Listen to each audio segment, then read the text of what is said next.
পার্থর বিধানসভা এলাকায় শোভনের কামব্যাকের নিয়ে পোস্টার। আপনাদের কাজ নেই, আপনারা এগুলো দেখান। এসব লম্পট চরিত্রদের সম্পর্কে আমি অন্তত উত্তর দেব না, আমি কথা বলি না। আমি ওদের মালিককে হারিয়েছি, আবার মালিককে ভবানীপুরে হারাবো। শোভন চট্টোপাধ্যায় পার্টিতে ফেরার পরেই শোভনের অনুগামীরা সক্রিয় হয়ে উঠেছে এবং প্রচুর পোস্টার দিয়েছে আর কি।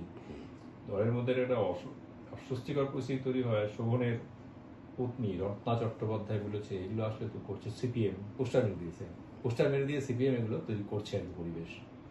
এই যে শোভন চট্টোপাধ্যায়ের পার্টিতে সক্রিয় হওয়া, পদ পেয়ে যাওয়া, অনুগামীদের আবার দেখুন, এই মুহূর্তে তৃণমূল কংগ্রেসকে মানুষ যেভাবে নিয়েছে বা নিচ্ছে, তাহলে তৃণমূল কংগ্রেসের কে পদ পেল আর কে পেল না এটা নিয়ে জনমনে খুব একটা আগ্রহ নেই।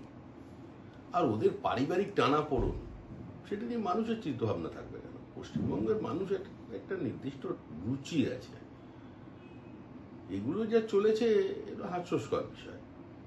এ নিয়ে সংবাদ মাধ্যম একটু সন্ধ্যাবেলায় রাজনৈতিক রূপচর্চা করতে পারে, তার বেশি কিছু নয়।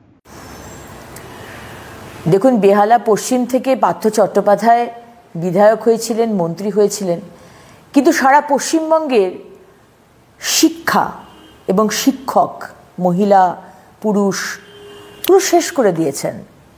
একা পার্থবাবু করেননি, পার্থবাবুর মাথায় আরো বড় মাথা আছে। সুতরাং বেহালা পশ্চিমের মানুষ শুধু নয়, সারা পশ্চিমবঙ্গের মানুষ আজকে জানে যে পশ্চিমবঙ্গের ক্ষতি কারা করেছে। তাই পার্থবাবুর জায়গায় শোভনবাবু আসুক, এক চোর যাক আরেক চোর আসুক, তাতে কিছু যায় আসবে না। কারণ বাংলার মানুষ, 10 কোটি মানুষ, তারা কিন্তু বুঝে গেছে যে এই তৃণমূল মানেই হচ্ছে চোর। ওপর থেকে নিচ অব্দি সবাই চোর, সবাই এই দুর্নীতির মধ্যে আছে। সুতরাং পশ্চিমবঙ্গকে যদি বাঁচাতে হয়, বেহালা পশ্চিমকে যদি বাঁচাতে হয়, তাহলে এই তৃণমূল আর নয়।